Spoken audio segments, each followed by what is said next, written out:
दोस्तों, इस वीडियो में हम लोग जो है कि इतिहास के जो प्रमुख व्यक्तियों के लोकप्रिय नाम वो पढ़ेंगे। और इतिहास में जो हमारे मोस्ट इम्पोर्टेंट जैसे कि गफ्फार खान, लाला लाजपत राय, इनका जो आपको पता है कि भारतीय आज़ादी में काफ़ी महत्वपूर्ण रोल रहा है। तो इसी रोल को देखते हुए किसी दूसरे व्यक्ति द्वारा इन्हीं के आपस में महान व्यक्तियों द्वारा एक दूसरे को जो है कि एक उपनाम दिया गया था। उपनाम इसलिए दिया गया था उनके सम्मान में, क्योंकि उन्होंने इस देश के लिए और आज़ादी के लिए इतने बड़े कार्य किए हैं। तो एक उसी के लिए या उनकी एक अपनी छवि के लिए, विशेष छवि के लिए उपनाम दिया गया। जैसे अगर हम बात करें कि ये जो लाला लाजपत राय हैं, इनको पंजाब केसरी के नाम से जाना जाता है। ये पंजाब के रहने वाले थे और इनका कार्य जो आज़ादी के लिए और पंजाब के लिए काफ़ी बड़ा था। तो इनको जो टाइटल दिया गया वो पंजाब केसरी का दिया गया। तो इस तरीके से जो ये लोग हैं, इनके उपनाम को हम इस वीडियो में देखेंगे और एक-एक करके हम जो है कि इनको चित्र के माध्यम से भी याद करने की कोशिश करेंगे। और हर एग्ज़ाम में ये ऐसे इस टॉपिक से जो है कि हर एग्ज़ाम में कम से कम 1 या 2 मार्क्स के क्वेश्चन आते ही आते हैं और सभी एग्ज़ाम के लिए ज़रूरी है। तो दोस्तों, आप वीडियो में बने रहिए और लास्ट तक देखिए। यह टॉपिक जो है आपके एग्ज़ाम के लिए काफ़ी इम्पोर्टेंट है। तो चलिए हम वीडियो को बिना देरी किए स्टार्ट करते हैं। अब हमारा जो पहली पर्सनालिटी है वो कौन है? खान अब्दुल गफ्फार खान। इनको क्या सीमांत गांधी कहा जाता था। और आप ये पिक्चर में देखिए, खान अब्दुल गफ्फार खान, इनको सीमांत गांधी भी कहा जाता है और इनको फ्रंटियर गांधी भी कहा जाता है। इनका उपनाम क्या था? सीमांत गांधी, फ्रंटियर गांधी। तो फ्रंटियर गांधी, फ्रंटियर का मतलब ही होता है सीमा। तो आपको याद रखना है कि सीमांत गांधी का जो है उपनाम टाइटल किसे दिया गया था? तो खान अब्दुल गफ्फार खान को। अब अगला है, आप सबको पता है कि राष्ट्रपिता और बापू का टाइटल किसे मिला था? तो ये हमारे महात्मा गांधी है। तो ये इजी है, ये महात्मा गांधी है। अब एग्जाम में जो है कि आपको ऐसा कभी नहीं पूछेगा कि राष्ट्रपिता किसे कहते हैं या बापू का टाइटल किसे दिया गया। महात्मा गांधी, ये सबको पता है। तो ये तो मैंने बस खाली बता दिया एक फ्लो बनाने के लिए। बाकी अभी आगे हम वीडियो में देखेंगे बहुत से ऐसे नाम हैं जो आपको नहीं पता होंगे या आपने कभी सुना भी नहीं होगा। तो उसके बारे में हम लोग देखेंगे। और एग्जाम में ऐसे क्वेश्चन 1-2 मार्क्स के, 1 क्वेश्चन 2 क्वेश्चन आते ही आते हैं ना। कहीं इधर से डायरेक्ट तो घुमा के क्वेश्चन पूछे जाते हैं। और आगे कैसे क्वेश्चन पूछे जाएंगे हम पढ़ते पढ़ते देखेंगे भी, क्वेश्चन को कैसे बनाते हैं तोड़ मरोड़ के। तो आप वीडियो में लास्ट तक बने रहिए और देखते रहिए। तो राष्ट्रपिता और बापू का टाइटल किसे दिया गया था? महात्मा गांधी को। ये है महात्मा गांधी जवाहरलाल नेहरू के साथ। आगे चलते हैं।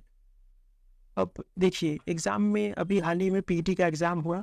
गांधी जी के लंगोट के बारे में उनसे क्वेश्चन जो है कि स्टूडेंट से क्वेश्चन पूछा गया। तो कोई नहीं पढ़ा है कि गांधी जी के लंगोट के बारे में। अब ऐसे ही देखिए, कभी क्वेश्चन एक बार बहुत पहले क्वेश्चन यूपीपीसीएस में बना था कि गांधी जी की जो अर्थी उठी थी उसमें चौथा व्यक्ति को कौन था, कंधा देने वाला चौथा व्यक्ति कौन था। तो ऐसे अजीबोगरीब क्वेश्चन बनते हैं। तो हो सकता है क्वेश्चन ऐसा भी बने कि महात्मा गांधी के 5वें पुत्र का नाम क्या था। तो महात्मा गांधी के जो 5वें पुत्र हैं वो देखिए, ये है महात्मा गांधी के साथ। उनका नाम था जमनालाल बजाज। अब टाइटल में बजाज लगा है, जमनालाल गांधी लगा ही नहीं है। आप कहेंगे ये है ही नहीं, ऑप्शन में पहले आप काट देंगे। तो इनका क्या नाम था? जमनालाल बजाज। ये गांधी जी के 5वें पुत्र थे। ये है, ये जमनालाल गांधी जी के साथ में। तो आपको याद रखना है।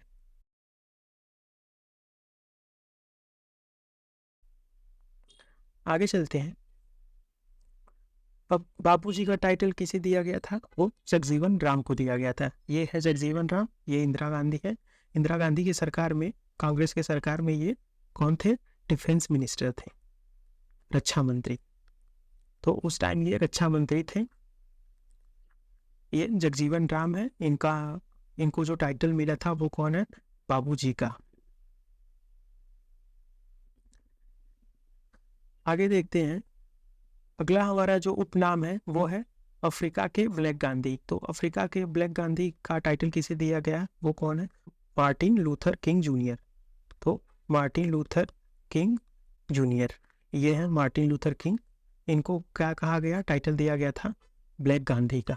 तो ये ब्लैक गांधी, अफ्रीका के ब्लैक गांधी। इन्होंने जो है कि काफ़ी जो रेसिज्म था अफ्रीका में और पूरी दुनिया में, जो नस्लवाद था, भेदभाव, उसको जो है ख़त्म करने में इनकी महत्वपूर्ण भूमिका है। इसीलिए इनको जो है कि अफ्रीका के गांधी के रूप में जाना जाता है। और गांधी जी भी ने सेम काम किया था, नटाल इंडियन कांग्रेस और ऐसे अन्य जो संगठन बना के डायरेक्ट इवेंट के माध्यम से।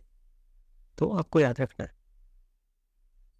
अब अगले जो है वो है वयोवृद्ध पुरुष, ग्रैंड ओल्ड मैन।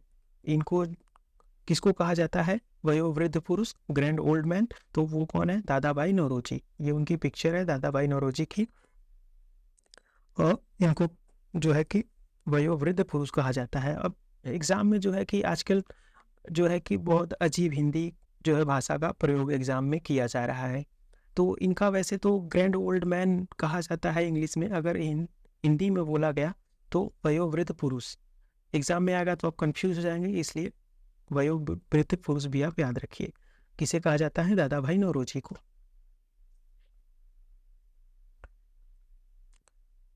अब अगला हमारा जो व्यक्तित्व है वो कौन है? सरदार वल्लभ भाई पटेल। अब इनको क्या कहा जाता था? लौह पुरुष। आप सबको पता ही होगा, लेकिन बहुत ही कम लोगों को पता होगा कि इनको भारत का बिस्मार्क कहा जाता है। तो आपको ये याद रखना है, एग्जाम में ये आ सकता है। लौह पुरुष तो सबको पता है कि लौह पुरुष सरदार वल्लभ भाई पटेल को कहते हैं। तो और सरदार इनका टाइटल भी है। तो इनको इनका जो उपनाम है वो तीन उपनाम है।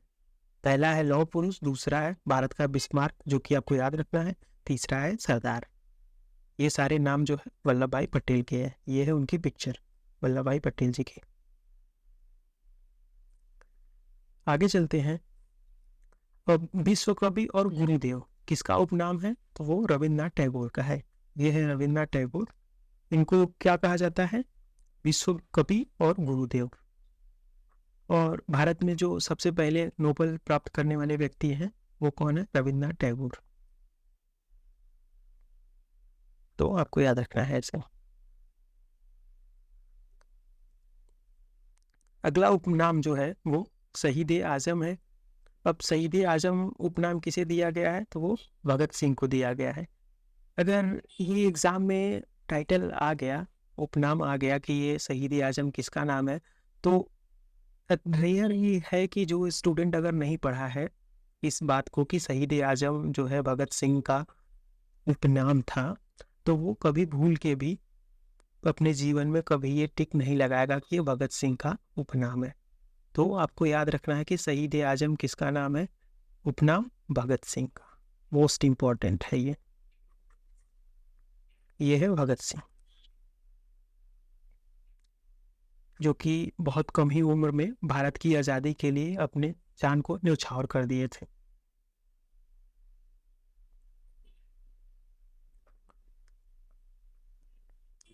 अगला उपनाम जो है नेताजी।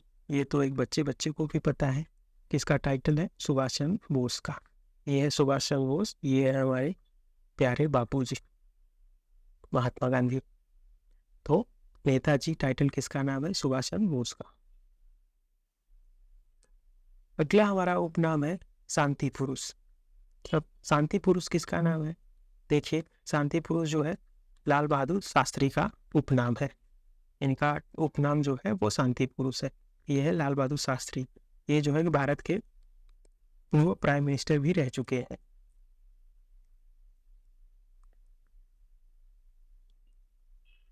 अगला उपनाम जो है वो है पंजाब केसरी। पंजाब केसरी जो है लाला लाजपत राय को कहा जाता है। इनका उपनाम है, इनको पंजाब केसरी के नाम से भी जाना जाता है। ये है लाला लाजपत राय। और लाला लाजपत राय की जो मृत्यु हुई थी वो साइमन गो बैक के नारे के टाइम में लाठीचार्ज से मृत्यु हो गई थी। तो ये बात आपको याद रखना है। अगला जो उपनाम है वो है भारतीय पुनर्जागरण के पिता। भारतीय पुनर्जागरण के पिता और राजा। और ये जो उपनाम है वो किसका नाम है? राम मोहन राय का। ये राजा का टाइटल इनको बाद में मिला। तो इनका जो मेन नाम है वो राम मोहन राय है। एग्जाम में ये भी पूछा गया है। इनका मूल नाम क्या है? राम मोहन राय। इनको राजा का उपाधि मिला है और इनको भारतीय पुनर्जागरण के पिता भी कहते हैं। और ये राजा का जो टाइटल है वो कौन दिया था? अकबर सेकेंड ने। ये भी एग्जाम में पूछा जा चुका है। और राजा राम मोहन राय का जो नाम जुड़ा है वो बहुत सारी चीज़ों से जुड़ा है। उनमें से एक है सती प्रथा। सती प्रथा की समाप्ति विलियम बेंटिक के द्वारा, मतलब विलियम बेंटिक के साथ मिलकर इन्होंने सती प्रथा को समाप्त किया था। तो भारतीय पुनर्जागरण के पिता कौन है? राजा राम मोहन राय। अब अगला जो उपनाम है वो है भारत का नेपोलियन। अब भारत का नेपोलियन जो है वो समुद्रगुप्त को कहा जाता है। ये जो है कि गुप्त वंश के राजा थे समुद्रगुप्त, इनको भारत का नेपोलियन कहा जाता है। अब इनको भारत का नेपोलियन जो है कि क्यों कहा जाता है, ये देखिए समुद्रगुप्त है बीड़ा बजाते हुए। अब एग्जाम में ये भी पूछा जा चुका है कि कौन सा ऐसा राजा है गुप्त शासक का राजा जो कि अपने सिक्कों पर बीड़ा बजाते हुए दिखाया गया है, तो वो समुद्रगुप्त है। इन्होंने कई सारे सिक्के भी जारी किए गए, इनके द्वारा जारी किए गए थे। अब इनको जो नेपोलियन इसलिए कहा जाता था, आप इस पिक्चर में देखिए, ये भारत का मैप है पूरा, नॉर्थ साउथ ईस्ट वेस्ट। अब देखिए यहाँ लिखा है कि गुप्त एम्पायर अंडर द समुद्रगुप्त। अब आप मैप पे ध्यान दीजिए, ये देखिए यहाँ लिखा है गुप्त एम्पायर अंडर द समुद्रगुप्त। तो इस लाइन पे आप ध्यान दीजिए, ये देखिए जो मैं ड्रॉ कर रहा हूँ ऐसे ऐसे, ये पूरा इधर नॉर्थ इंडिया से ईस्ट इंडिया से लेके ये यहाँ पूरा, ये इतना साम्राज्य जो है इनके टाइम में एक्सपेंड हुआ था। तो ये जो है कि लगभग भारत की देखिए पूरी जो क्षेत्र है वो इनके कवर में आ चुका है। तो नेपोलियन भी कौन था? नेपोलियन भी उसे कहा जाता था जो कि पूरी दुनिया को जीत लिया था। तो पूरी दुनिया को इसने जीत लिया था, मतलब पूरी दुनिया अपने कब्जे में कर लिया था अपने टाइम में। और ऐसे ही समुद्रगुप्त थे जो कि अपने टाइम पीरियड में भारत के अधिक से अधिक पार्ट पर जो है इनका कब्जा हो चुका था, इनका अधिकार हो चुका था। तो इसलिए उनको जो है नेपोलियन कहा जाता है, भारत का नेपोलियन वो है समुद्रगुप्त।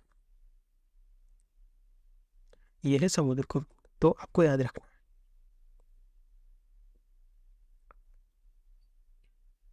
अगला हमारा उपनाम है वो है बंगाल केसरी। अब केसरी करके आप कई सारे देखेंगे। अब ध्यान दीजिएगा, ये पहला जो है ये बंगाल केसरी है। बंगाल केसरी किसे कहा जाता है? वो आशुतोष मुखर्जी को। ये है आशुतोष मुखर्जी। अब ऐसे ही बिहार केसरी है, दूसरा जो है बिहार केसरी है। बिहार केसरी किसे कहा जाता है? तो वो श्री कृष्ण सिंह है। ये वहाँ के जो है कि भूतपूर्व सीएम भी रह चुके हैं, तो इनको बिहार केसरी कहा जाता है। ये है श्री कृष्ण सिन्हा या सिंह। अब बिहार विभूति, बिहार विभूति उपनाम जो है वो अनुग्रह नारायण सिन्हा को कहा जाता है। ये है अनुग्रह नारायण सिन्हा, इनको बिहार विभूति कहा जाता है। अब ऐसे ही देखिए तीसरा जो है वो आंध्र केसरी है। तो आंध्र केसरी का उपनाम या टाइटल किसे मिला? तो वो कौन है? टी प्रकाशम। ये है टी प्रकाशम। ये देखिए टिकट में इनकी फोटो है, टी प्रकाशम। अब टी प्रकाशम कौन था? तो देखिए ये कौन थे? तो former chief minister of Madras presidency. जो मद्रास प्रांत है उस टाइम का, जो प्रिंसली स्टेट था अंग्रेजों के टाइम में, मद्रास प्रांत, वहाँ के ये चीफ मिनिस्टर थे। कौन थे? टी प्रकाशम। इनको आंध्र केसरी का टाइटल दिया जाता है। अगला है शेर कश्मीर। शेर कश्मीर का टाइटल किसे मिला है? शेख मोहम्मद अब्दुल्ला को। शेख मोहम्मद अब्दुल्ला, ये फोटो है शेख मोहम्मद अब्दुल्ला। ये शेख मोहम्मद अब्दुल्ला जो है कि जम्मू कश्मीर के भूतपूर्व चीफ मिनिस्टर थे। इनको टाइटल मिला है शेर कश्मीर का। अगला उपनाम जो है वो है बंगबंधु। बंगबंधु का टाइटल किसे मिला है? शेख मुजीबुर रहमान को। ये शेख मुजीबुर रहमान कौन है? ये है बांग्लादेश के पहले राष्ट्रपति। ये है उनकी फोटो। इनको टाइटल मिला है बंगबंधु। तो बंग मतलब बंगाल।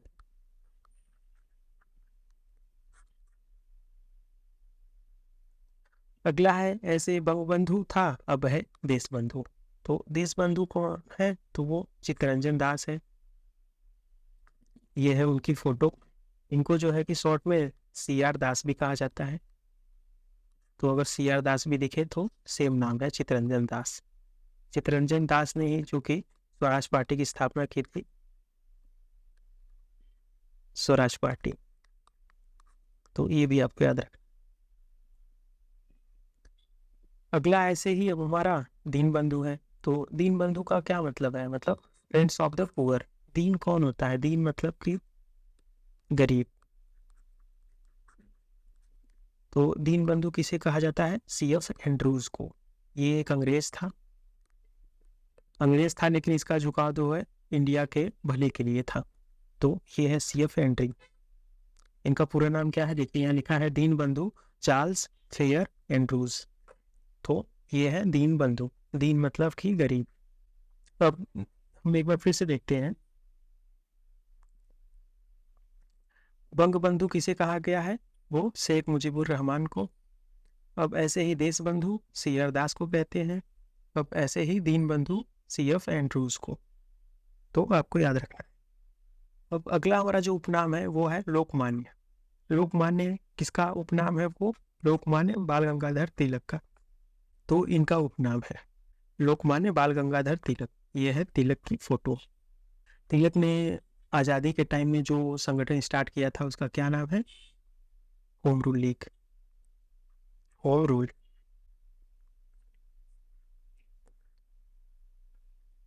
अब अगला हमारा जो उपनाम है वो है लोकनायक। लोकनायक का जो टाइटल है वो जयप्रकाश नारायण को दिया गया था। इनको शॉर्ट में जेपी नारायण भी कहते हैं। तो आपको याद रखना है लोकनायक का जो टाइटल है वो जयप्रकाश नारायण को दिया गया है। ये है जेपी नारायण।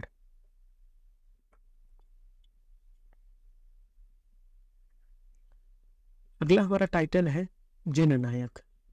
अब वो कौन थे? लोकनायक जयप्रकाश नारायण। ये है जननायक।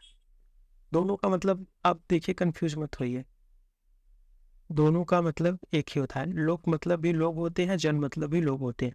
तो आप एग्जाम में बहुत ही केयरफुली इस ऑप्शन को देखिए कि लोकनायक जो है वो जयप्रकाश नारायण को कहते हैं और जननायक जो है वो कर्पूरी ठाकुर को कहते हैं। ये है कर्पूरी ठाकुर। दोनों बातों को आप बहुत ध्यान से समझिए और केयरफुली याद रखिए।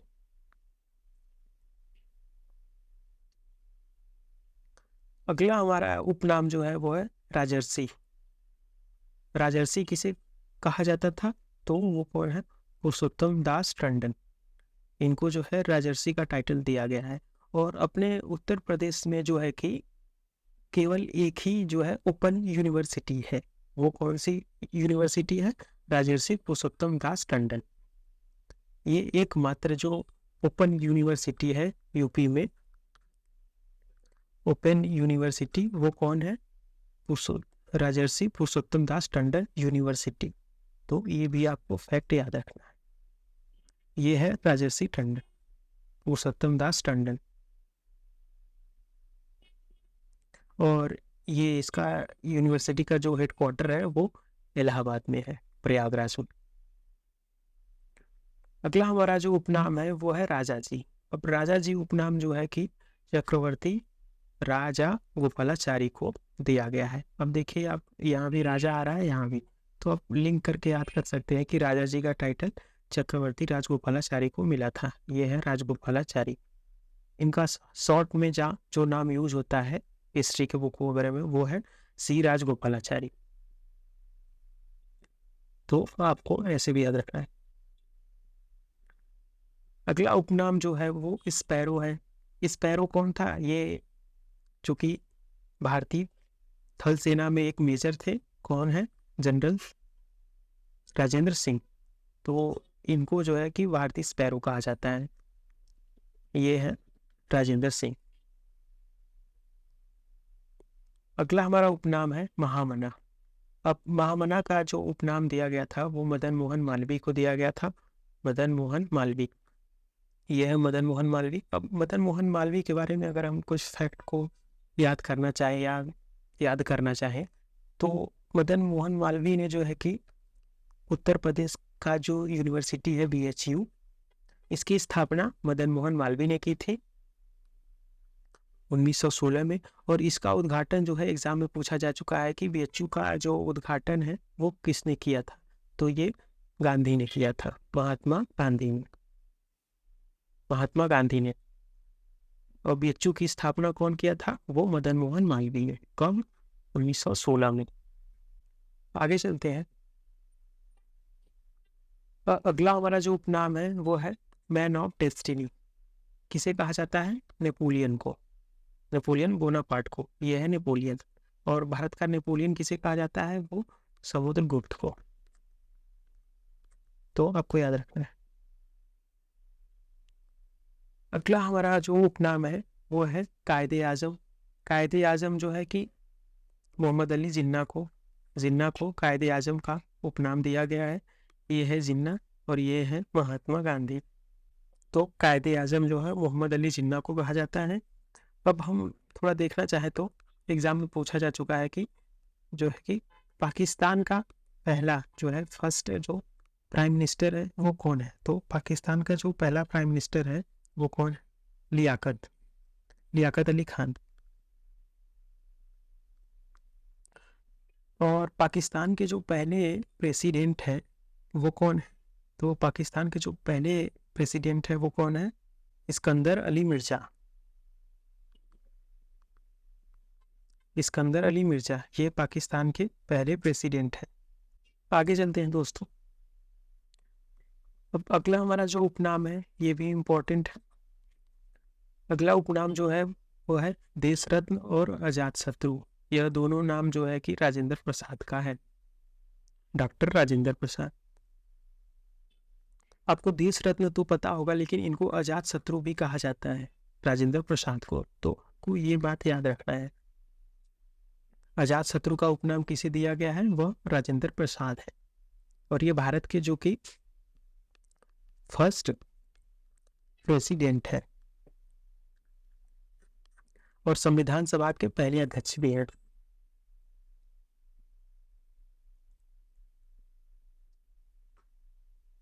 अब भारत का मैकियावेली किसे कहा जाता है? तो चाणक्य को कहा जाता है। यह चाणक्य का उपनाम है। यह है चाणक्य। भारत का शेक्सपियर किसे कहा जाता है? तो वो कालिदास को कहा जाता है। ये कालिदास है। इनकी एक फेमस कहानी आप सारे लोगों ने सुनी ही होगी कि ये एक बार को एक पेड़ पे बैठ के पेड़ की डाली को काट रहे थे। और इसमें जो बात मजे की थी, बात वो थी कि पेड़ की जिस डाली को काटना था उस डाली पे ही बैठ के उसको काट रहे थे। तो ये कहानी आप सारे लोगों ने सुनी होगी, काफ़ी फनी था।